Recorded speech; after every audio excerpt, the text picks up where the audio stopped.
Okay. I'd like to call the meeting to order for the Northborough Fire Station Building Committee, April 16th, 2025. And before we progress and start, I'd just like to announce John Draper is here from Financial Planning as liaison. He will not be voting on anything that comes up. Number one, public comment. Any public? No public here. No public. I'm sorry, don't look at me like that. Okay.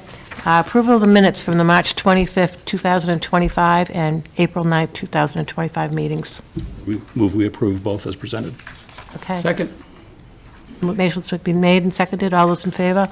Right? Okay. Okay, discussion on Amendment 7, survey for revised stormwater outlet location. We already signed, it's already been signed, but just a little update. Sure. So through the permitting process with Mass DOT, we talked before, Mass DOT had requested some revisions to the stormwater design, and in particular, connecting a revised outlet location to the catch basin on the west side of the site, and that flows into the wetlands across the street. So we needed to just do some additional survey work north of Main Street in order to capture that area for the design, and in order to get on the surveyor's schedule and to get out there as soon as possible, we worked with the chief to get this approved and moved forward. So that work actually, the field work has been done. I reached out to PAR today to find out if the actual physical survey has come into them yet, and I didn't hear back from them before the meeting, but they should have the drawing by now. So that work is done. It was small, it wasn't a big amount, so that's why I just handled it. It was easy, and I spoke with the town administrator and the finance director when we did it. Any questions or discussion? Okay, I'm going to change the order a little bit. I'm going to do the discussion and vote on Amendment 9, revisions to the stormwater outlet location, because this leads into what we just talked about, or comes from what we just talked about. Yeah, so with that survey, PAR is going to need to do a little bit of redesign work to the stormwater system. And they have already started some of that work in anticipation of what Mass DOT is requiring in order to get some of that scope into the bid documents. They just went ahead and started to document some of that. So we did break that out at the end of the proposal, the work that has already been undertaken. If you look at the last page, there's a table, and it shows the hours that they've completed to date, that $4,950, and that number is included in the number that you see above. That's not in addition to the number you see above. So they've started doing some of the redesign work, but the rest of the additional services request is to continue revising the specifications, to redo the stormwater calculations, and to update stormwater plan, and then to do some wetlands permitting with the Concom, to do some continued permitting with Mass DOT, all in order to further this redesign effort with Mass DOT. So there's, filing, doing wetland delineation, doing a notice of intent with the Concom, attending some meetings with the Concom, attending more meetings with the Mass DOT, and then putting together any drawings that might be required to change the scope with the contractor. So that's what this is for, and we've broken down the fee into those different portions. So there's a number for the stormwater redesign updates. The hydrologic review is to go out and flag the wetlands and look at the boundary, and then the permitting with the Concom, and then the permitting with the Mass DOT are all broken out into that fee. Those are not to exceed fees. They are correct. Thank you for saying that. Yes, so there was a little bit of back and forth. Scott Charpentier had some questions. The chief had some questions. We set up a meeting with PAR to talk about it a little bit. And through that, we discussed having a not to exceed fee. So we'll only bill you for the time and expense that is actually undertaken for the work. Any other questions or discussion? Do we know why DOT requested this shift from one location to another? It's going in the same place, Cold Harbor Brook. Eventually, yeah, going to the brook eventually. I sat in through all these meetings, and they reviewed the drawings, they came back with a lot of questions. There was a lot of concern about how we were using the site from an operations point of view. They wanted us to, make different loops around the building. I mean, you name it. And the reality was, it was going out one side, and it was going to go down and make a right turn, and then loop in down the road and around, and then eventually make it to the brook.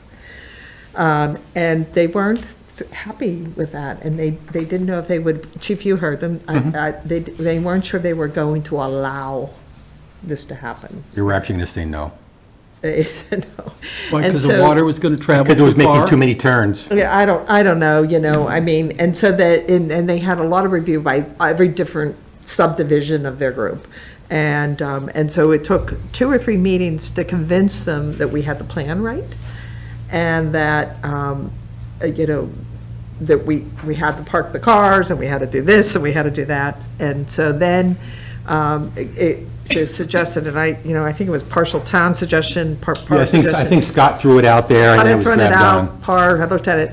The one closest to Dunkin' Donuts, the Dunkin' pipe, doesn't really take much there. And so they all decided that that was worth looking. And that with that, Mass DOT said, we understand that you can't do anything else on the site. And we're willing to look at this as an option, sort of thing. So there we are. So it's just, it is, they are, and they admit right freely on, the things that they're tough to be around. So the initial design didn't require wetland delineation and, Everything that had been required from the other one was done, but now, and we have to do other things, like they have to bring the water to daylight it yep. at the edge of the site, and, there's just a lot of re-engineering, because now they're taking water that was all flowing one way and they're bringing it across the site, and so.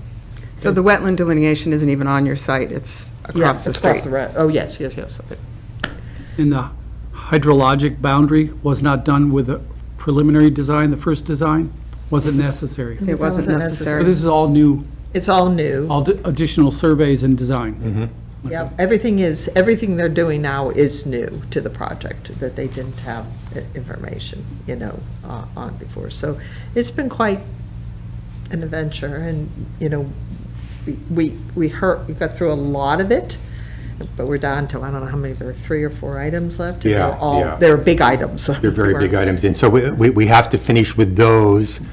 PAR has to finish the design, we have to go back in front of Concom, we have to get, but that's after we get the approval from MassDOT, so it's still quite a few steps to go through. So might there be additional design work after they review this?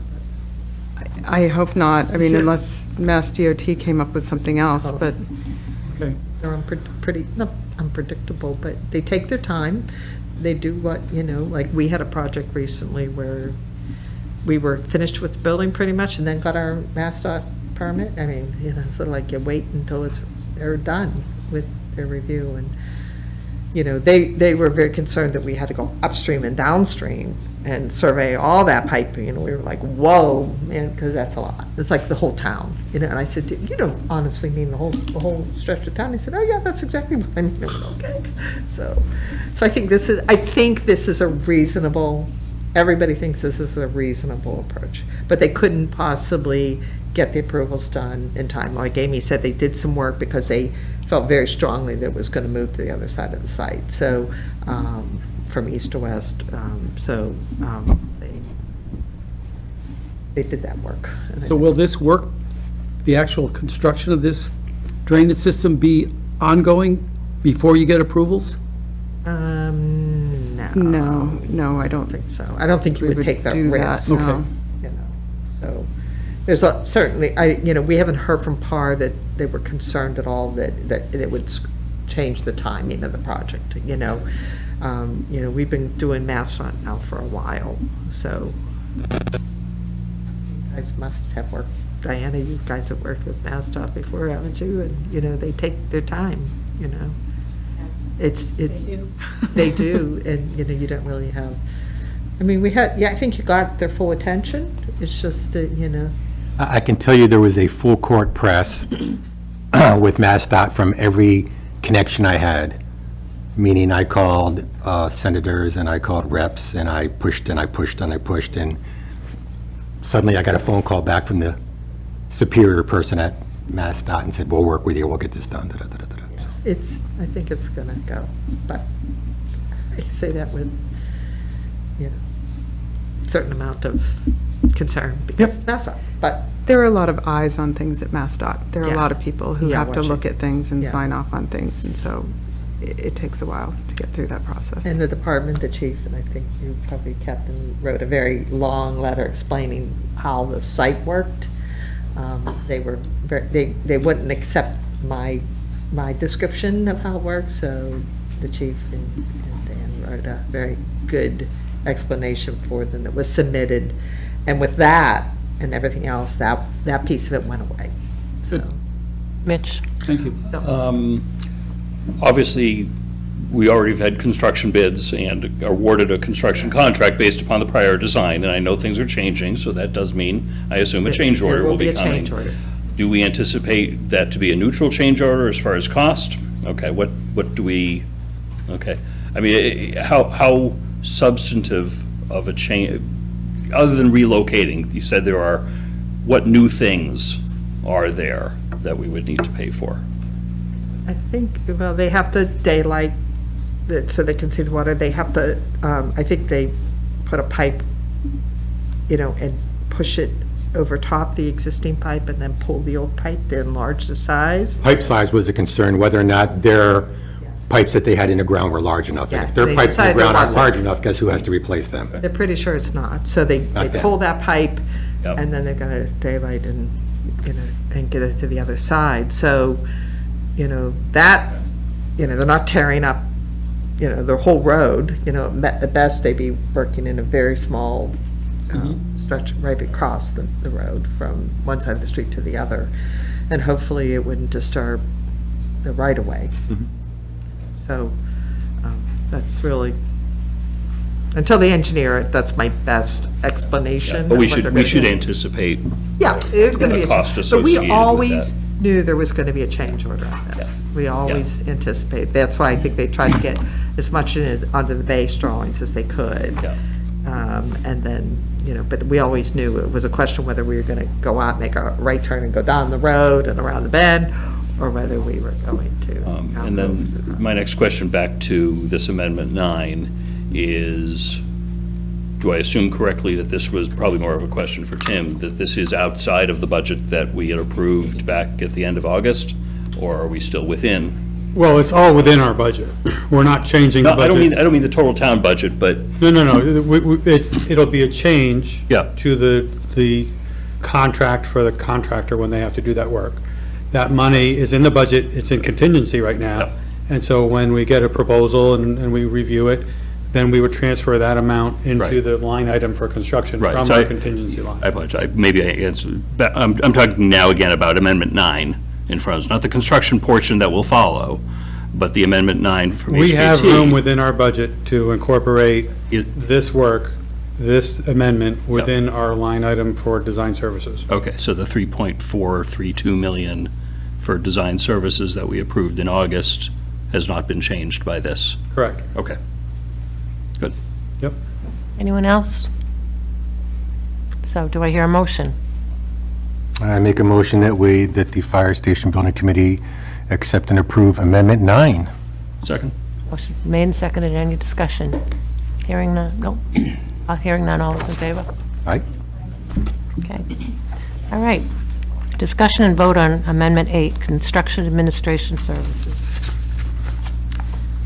So this is our fee proposal for the construction administration portion of the project. As you know, that our original fee proposal was just through the bidding phase of the project because the town only had allocated a certain amount of money at that point, and so there weren't funds to contract with us for construction administration. So this is for construction administration for the 18 months plus the 2 months of closeout. It's for all of our engineers. We've broken it down into a base fee and a supplemental services fee. And the reason we did that is because the base fee includes architectural, landscape, civil engineers, MEP, FP engineers, structural engineers, sort of the traditional disciplines that are within a traditional design team fee. And then there are certain other fees that just aren't traditionally part of that basic services. Things like geothermal, where, you need the HVAC engineer to design a heating system, but it doesn't need to be a geothermal system, and you need a specialty engineer in order to do that work. So we pull that out just for transparency, just so that you can see what that added cost is above the traditional basic services. So we've done that with the geotechnical CA and construction observation services, the traffic CA services, and then the geothermal CA services. We pulled them out so you can see what the line items are. But this is for the entire design team to bring us through to close out for their work on the project. And we've tried to be pretty specific. I mean, it's a lengthy letter, but it lets you know, each engineer, what they think their typical number of site visits are going to be. And we've included a number of site meetings, weekly site meetings, and then some above and beyond, because there will certainly be some weeks where we need to come out a couple times for different reasons. So we tried to give you as much detail as we could. But we're happy to ask any questions or answer any questions you might have. Questions, Mitch? I have the same question for Tim. Is this still within the 3.4 that we approved in August? It is. Okay. At some point, I don't expect you to have the numbers handy. It would be helpful, I think, for us to know where we are relative to that, because I want to see how that rolls up with, the approval of another 1.6. Obviously, my assumption is that includes the design services that got us to date within the 3.4, and some other change orders that we've. Yeah, so we have approved some additional services along the way to Yep. get to where we are. Yep. Everything is all-inclusive, is within that number. And it's just an accounting issue of how we're carrying it. So to date, I've been including just about everything within that line item. And we have line items, as Amy had indicated, that oftentimes we break them out and carry them separate. That might be geotechnical services or traffic services or some of those other that aren't always included in basic design Yep. services. So we have budgeted line items within our budget for that, Right. but we've allocated $0 against those line items. So Okay. we have just about filled up that basic design services allocation of the 3.4 with these amendments. Yep. But we have also a couple $100,000 of additional line items that we haven't touched yet. Yep. Yeah, so I know we have, I think, 300,000 for audiovisual, 80,000 for geotech, and I'm just looking at the budget we approved, and there are several others, and that's to be fine and expected. Yeah. So I So just- we're in good shape with that, Okay. where, if you recall, we were trying to stay within our budget that we had for getting to the town approval. Yep.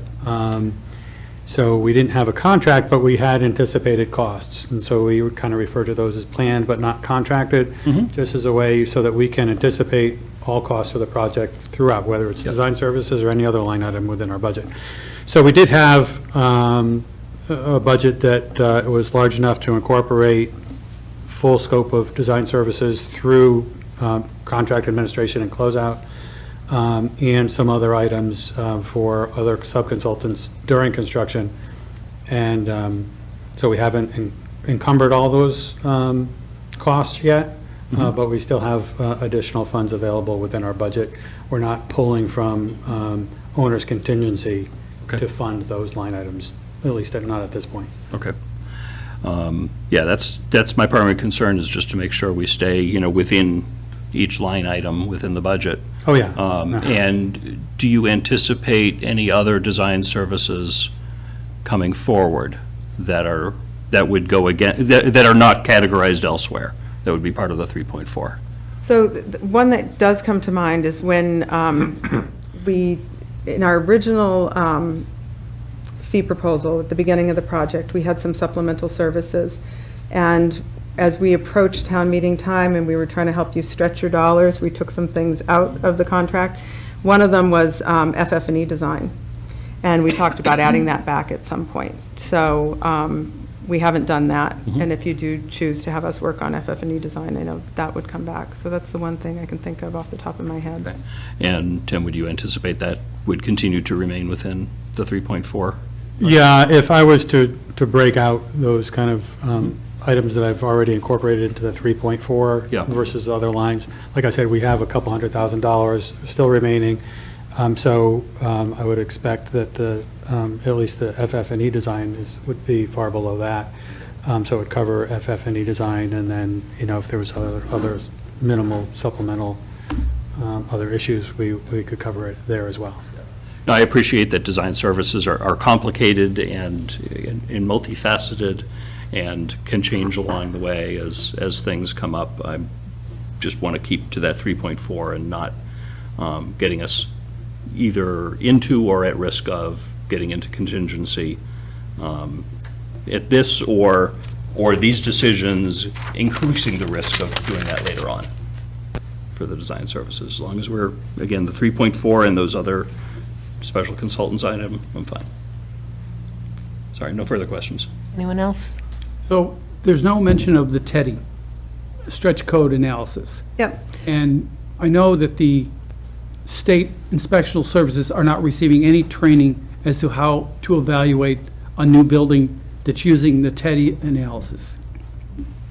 So who's going to evaluate whether it conforms to the energy design? We have done a TEDI. We did a draft TEDI early in design, and we're finalizing the final report right now. So that, you're going to get a TEDI report Okay. as part of the submission package. That's separate from the BET, the building envelope. So BET has been working with us on that, so that it's sort of a multi-pronged approach. HKT's done some work on it, BET has helped us do some of the evaluation and some of the calculations. That information gets fed into the people who are actually doing the TEDI model, and that's GGD, our mechanical engineers who are doing that. So we're all working together to put the final TEDI report together, which will go to the building inspector as part of the permit application. So he will have all that.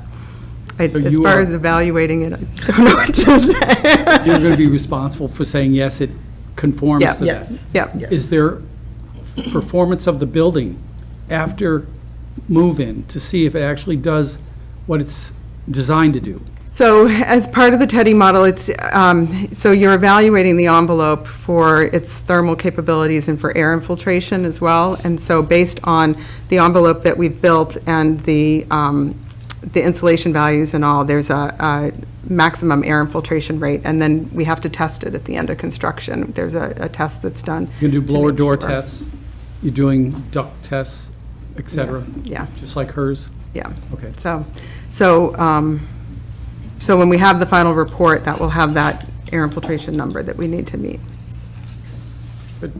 Anyone else? Do I hear a motion? Move we approve Amendment 8 as presented. Motion made and seconded. Any discussion? Hearing none. All those in favor? Okay. Colliers, construction update.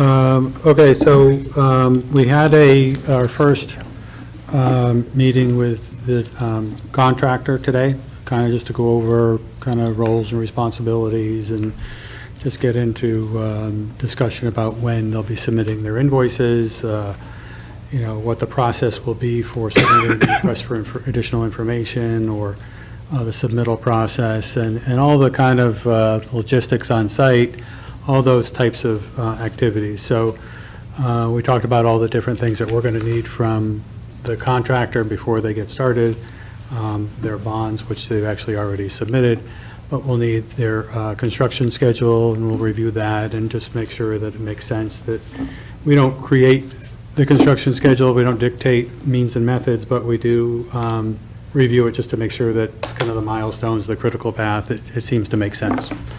And that helps us understand how they're going to approach building the building. We anticipated that they're not really going to be able to do anything other than really get that wall going first to make some room on the site. So when we get their schedule, that'll confirm that, yes, that is their intent, and, that ties into their logistics plan of where they're going to have access, their access drives, or where they're going to set up their trailers. they're going to have to move their construction trailer at some point during the project. It'd be nice if you could just put it off to the side in a place where you're never going to have to move it until the very end, but that's not likely to happen on this project. So typically, they want to put that somewhere close to where they have power on the street, but, we need to see all those types of things. So those are some of the things that, that they'll be getting to us.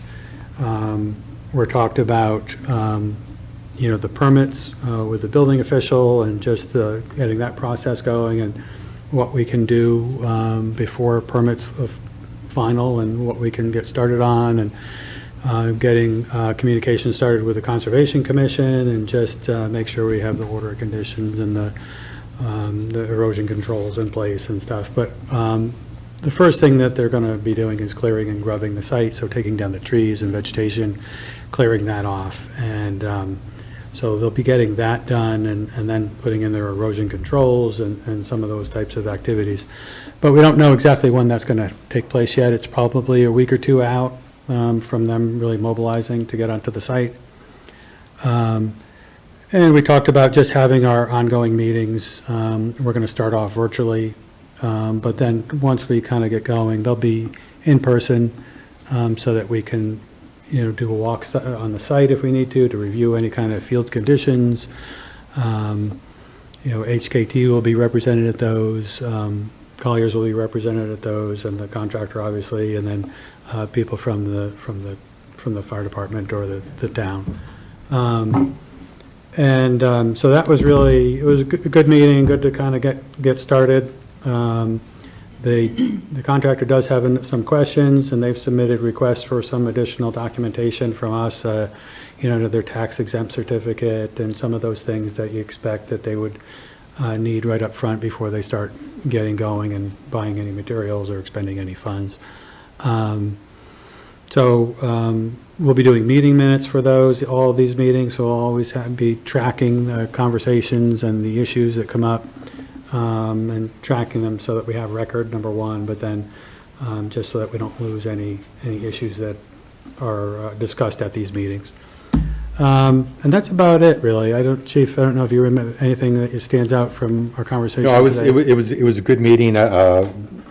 Three members from HV was there. We've already provided them with several of the items that they asked for. We made sure we got them, so we got them the tax ID today. We got them, there was a form they sent that we need to fill out, the treasurer already has in her possession, she's going to fill it out. So we got them quite a few things. And like Tim said, the first month and a half or so are going to be all virtual meetings, and then after that, we'll be scheduling. And Scott, at the meeting today was myself, Scott Charpentier, and Bob Federico from the town, and then HKT and Colliers. It was a very good meeting. Madam Chair, a question for Tim. Has HVC given you any indication of the duration of the earth-moving part of the project? No, not yet. No, they met last week with or with a potential site contractor. I don't know that they've bought that scope out yet. That's obviously one of their biggest subcontracts. So once we get anything, we can share it with the group. But we're interested to know really that construction schedule. In talking with Pat Collins, just kind of talking out loud, thinking out loud, and talking about the way we anticipated the project to go, is that really the first few months was going to be all this earthwork moving. They'll get their submittals in on the block wall, on the retaining wall, so that we can kind of get that manufacturer of that material in process as they're starting to work on the removing as much material as they can and get done what they can before they have to really get those things on site. So I think that's their plan. That can be a slow process, so it may seem like they're not really getting out of the ground quickly, but just takes a little bit to get up momentum until you start having a constant flow of material in and getting just getting in the flow of the project. But no, we don't have anything definitive yet. No, we talked about parking today, where the contractors are going to park. We talked about, there's parking over there on Gale if they need it. We can park there, some of them, but no heavy equipment there, no staging there. So we had that whole conversation. Again, having Scott and Bob there was very beneficial. So one of the things we did talk about, Tim, and I don't know if this is where it would come up, is is the change order question, and at what level do we move up? Remember, we talked about the three Yeah. stages? Yeah, so as the change orders, as the dollar value increases in the change orders, obviously, they get more complicated, and they can be, we have time to review them, we have time to bring them before the approval body. But when the things are very small, usually it's something that may come up on site. Hey, we found some unsuitable soils, we're planning to put this manhole in, and it's right where we're digging right now. The machine's here, the people are here. You know, if we can do this time and material, we can get it done today. Otherwise, it can take some time. So we talked about having kind of a tiered approval process so that we can act quickly on those smaller day-to-day construction items. Maybe another tier that is kind of those in-between items up to a certain point. Maybe it's the chief that has the authority to approve up to a point. And then, once you get to a larger things, you usually have the time to review the documents, bring it before a committee. You don't necessarily have to call a special meeting. They're more complex, and they're usually maybe a little bit further out. Obviously, if we had something that turned out to be a large dollar value, and we did need to expedite it, we could call a special meeting. But typically, kind of that tiered approach is effective and covers most of our typical changes along the way. So, So what we talked about is who would sit where, when. yeah. So the idea was if it's something small comes to me, not a big deal. Something bigger, my recommendation, and we can do what we want, was that Scott Charpentier be the second person, because Scott's always available, and Scott's the one who I'm always calling when I have a question anyway, right?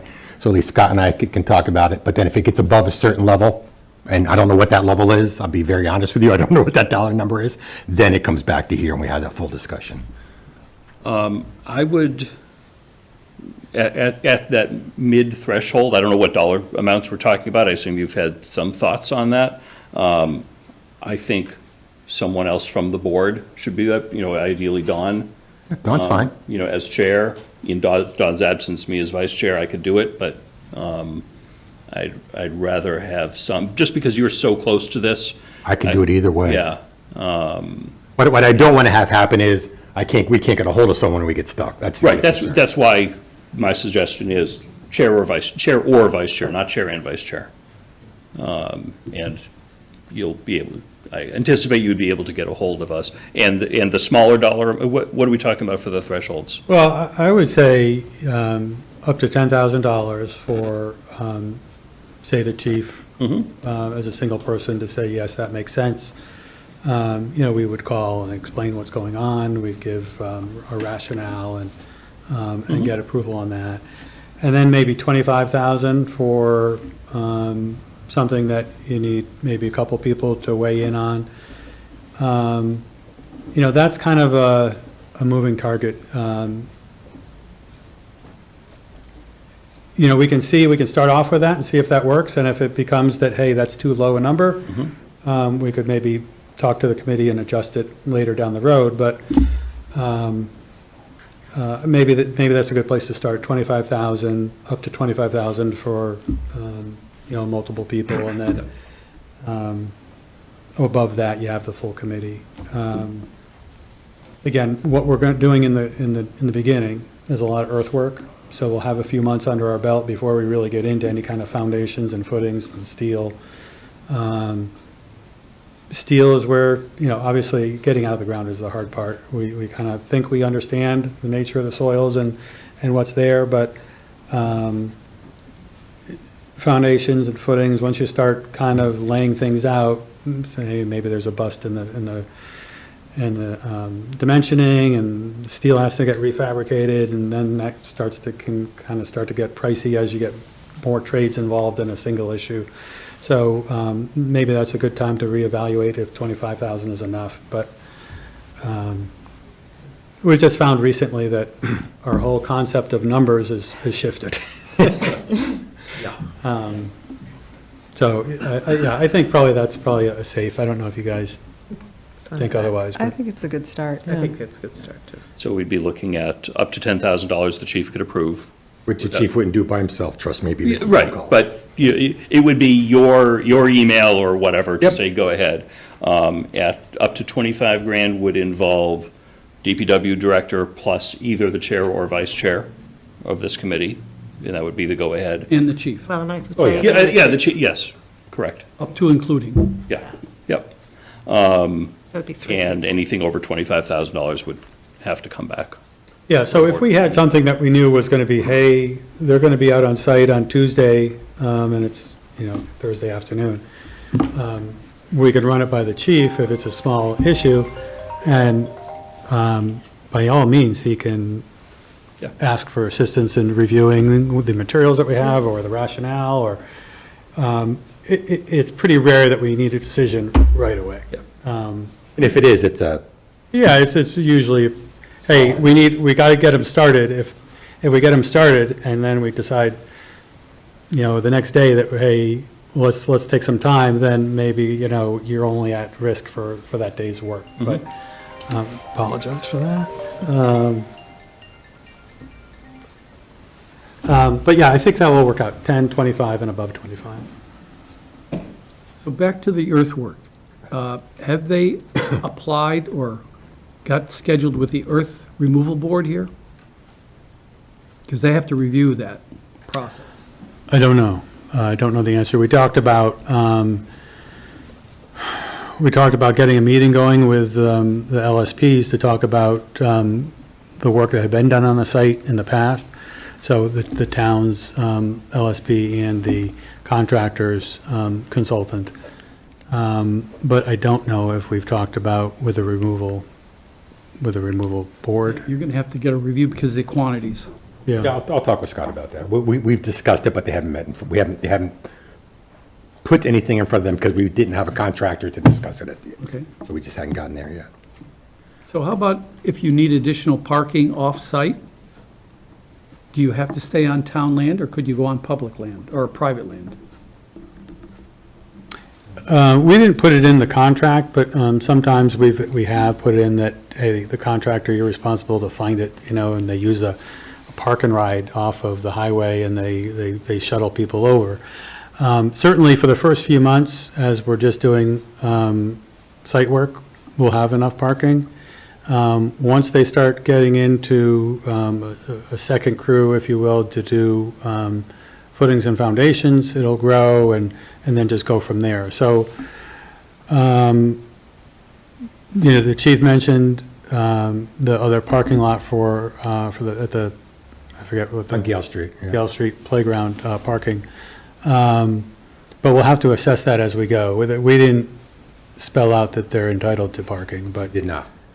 So I know the owner of 78 West Main, which is a vacant building, and you could probably get 8 to 10 cars there. So if that's something you want me to pursue, let me know. It's also next door to Dunkin' Donuts, so you get to walk by. Before They'll be walking by anyway. Before you so- cross the street. Yeah, that is something that we'll talk to HB Collins about, what do they anticipate for daily manpower once they kind of start with the footings and foundations and that sort of stuff. Any questions? Maybe in our next agenda, we can have the 10, the 25 and up written down, and we can vote on it.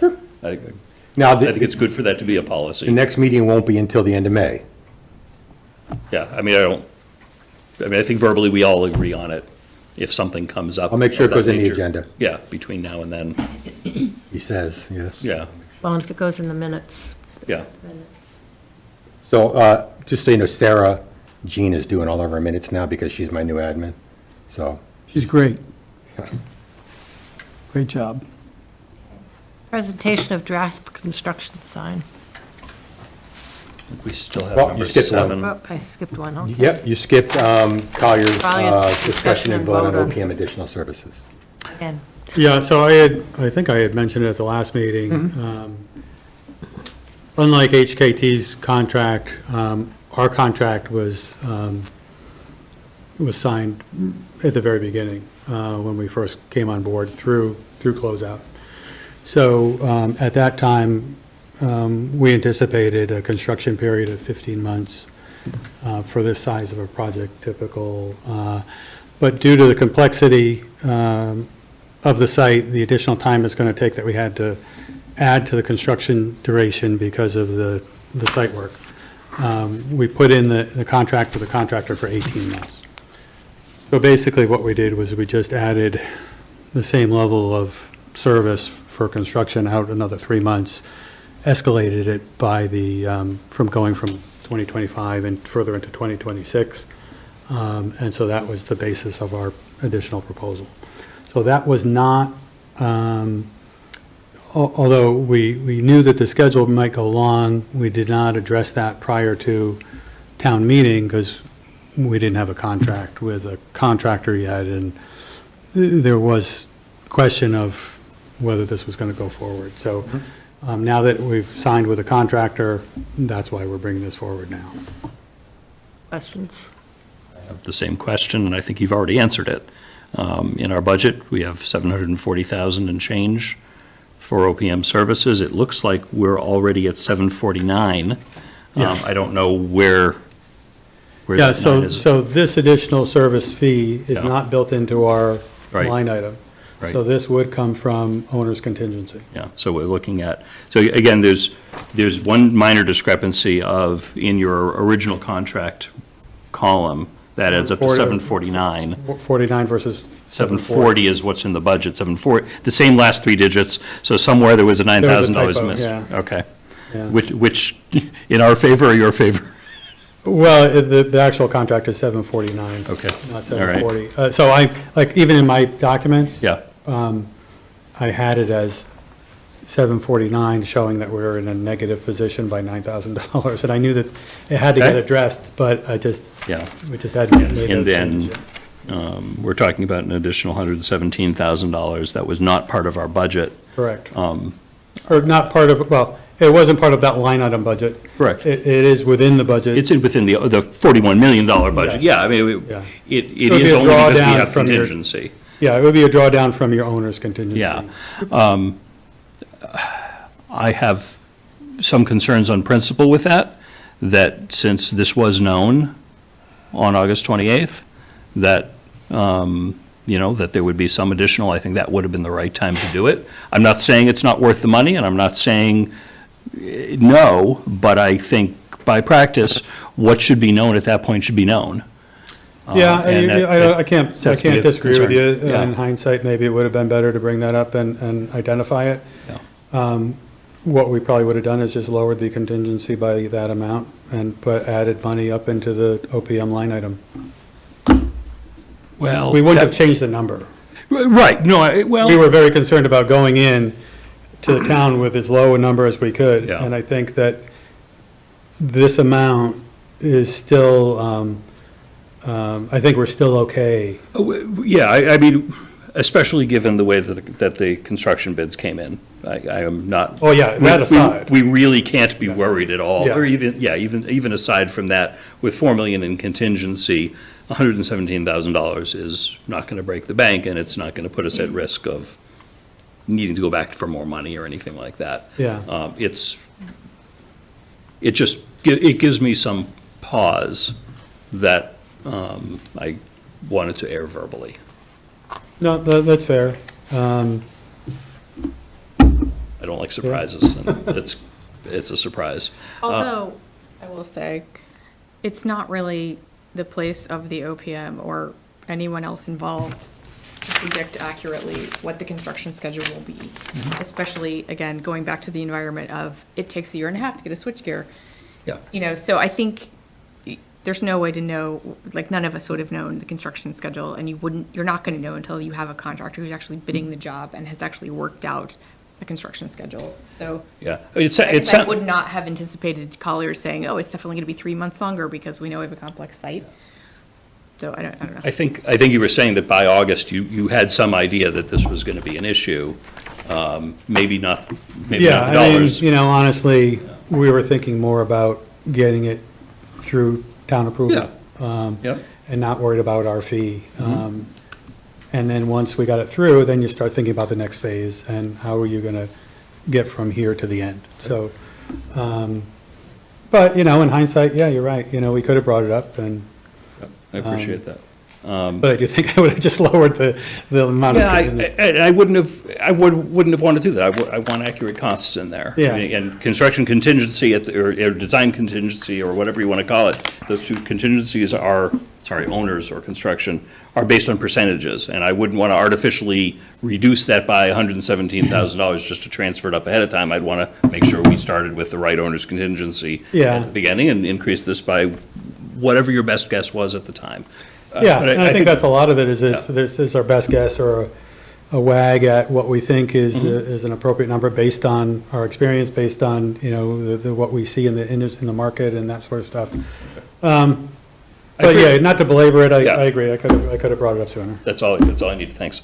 Yeah, and again, I think from my perspective, we sorted it out. And I am in support of approving this. Then the next question, again, following up from the HKT changes, do you anticipate anything else? Are you aware of anything else? No, that might our- be additional services from you? Not that from are us. budgeted? Okay. Our fees are really based on manpower. Yeah.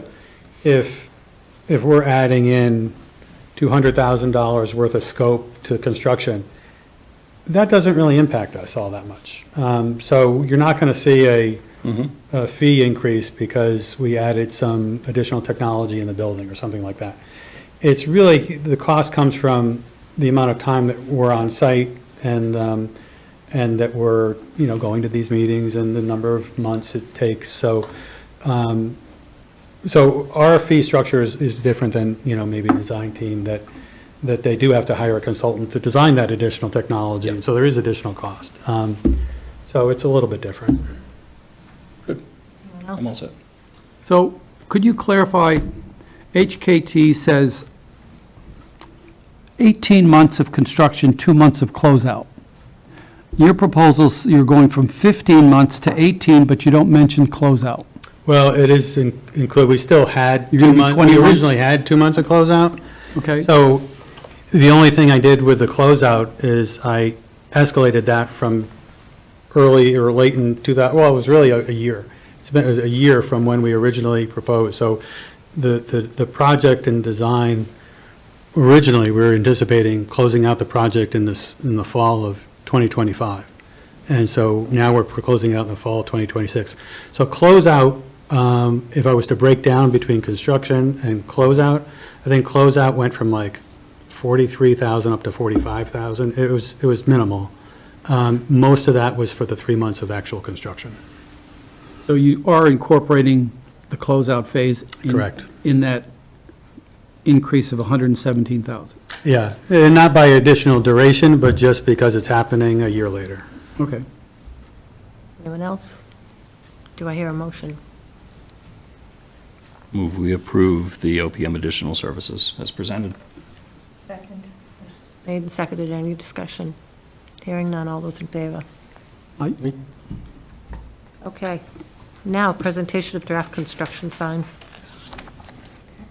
I'm just going to share my screen here.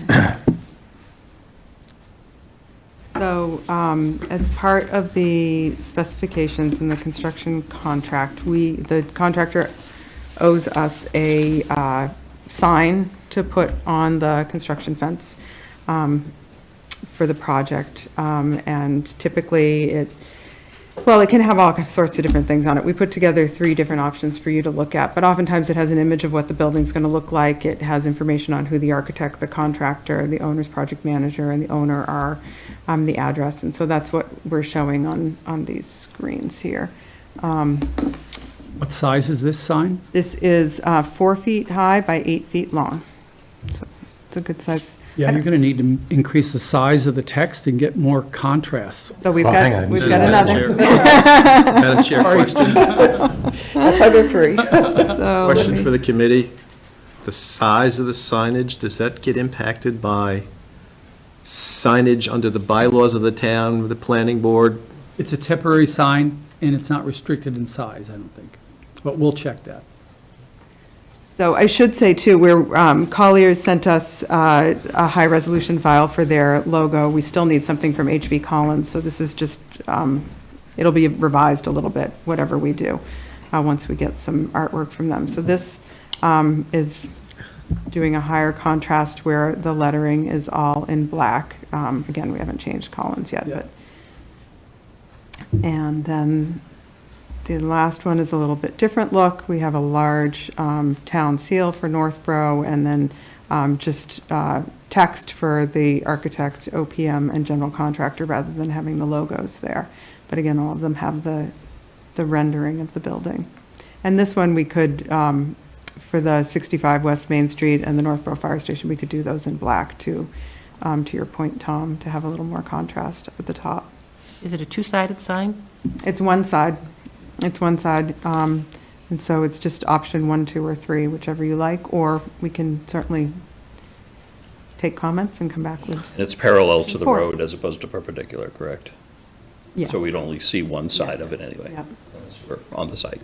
And I don't know what size your existing sign is, the one you've got up there right now. Was it 3 by 6 or? It's a little bit bigger than 3 by 6, but yeah, it's not terrible. It's smaller than what you're proposing. I like the second one better than this one, but I think it's because if you have the gray bands and you don't have anything in the bottom band, it seems to be like not an effective piece of the layout. This was the one I liked when they showed me. I like this one the See, best. great minds think alike. Anyone else? I would still make the HV Collins like HKT and do, Yes, We're waiting for their high res. I'm waiting for their logo. I don't know what color their logo is, and we'll, so would this have to be mobile, Tim? If you need to move the trailer around and you need to move the, It'll be on a 4x8 sheet of plywood that they put Okay. on posts or on the fence, so, May move it. they may move it at some point. yeah, they may move it around. You know. You know, when we do school projects, this is one of the first things that the MSBA looks for. They want to make sure their sign is front and center. So usually we try and put it to a corner where you don't have to move it, but yeah, we may have to move it to one side or the other depending upon, but if they have a fence out in front, that we have a good spot, we can just put it there and hopefully it'll be there for the direction, maybe right in front of the front sidewalk. Question, when would this go up approximately? I don't know. I mean, if you approve it, we'll finish the artwork and we'll get it over to HV Collins. They have to get it fabricated, and then they may wait until they get their fence up, and I don't know when Okay, they'll do just that. curious. what's it fabricated out of?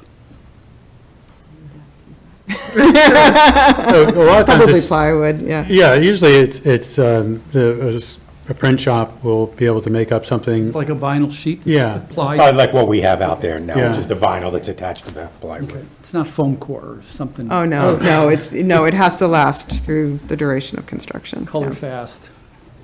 Can I make one more suggestion? Yeah. Sorry, this is what I do for a living.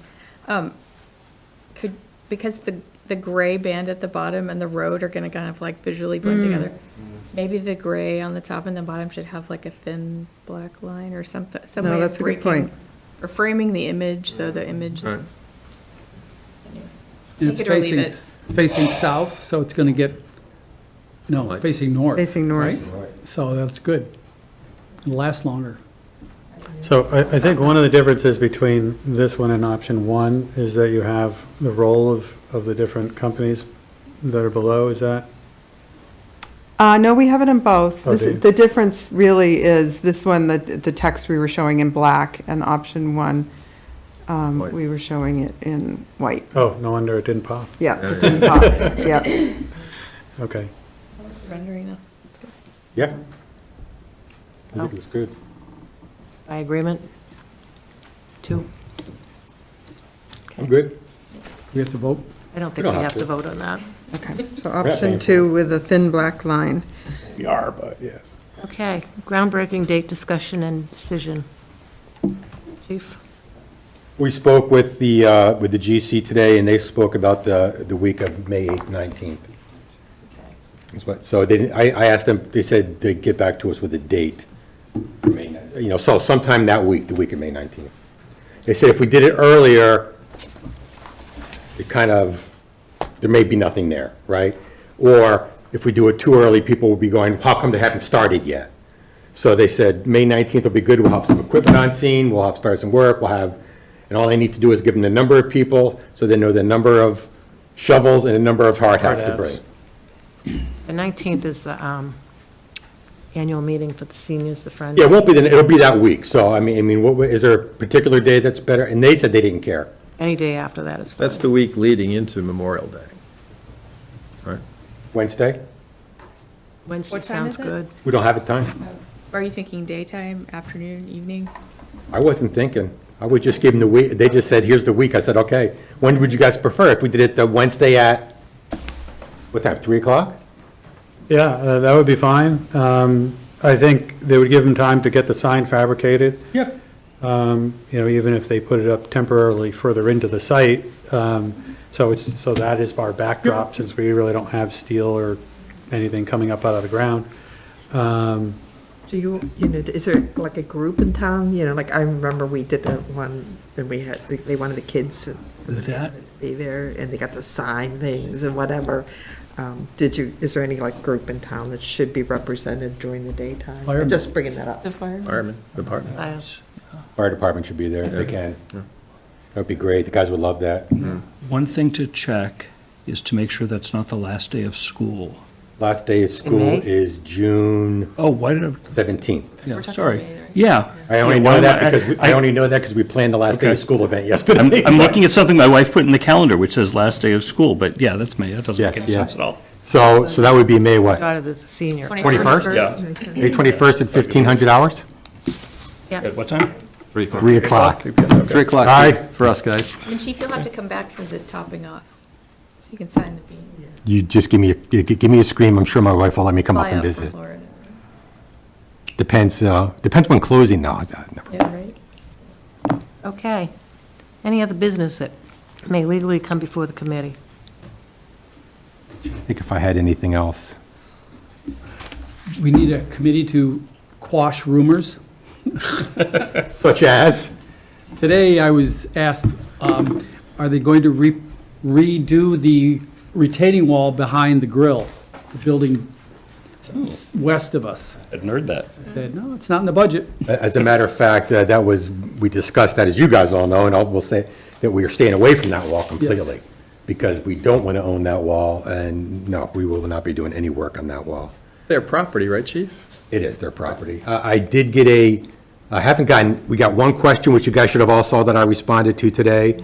A gentleman looking for, he's a plumbing supply person, and he wants to know who he should contact. And I said, contact HV Collins, have a nice day. Portland Group. Yeah, so I said, I don't know what to say, but I really haven't gotten many requests at all. But if we do, I know there's a lot of stuff on Facebook, which you kind of expect, and with town meeting coming up, we got to expect that.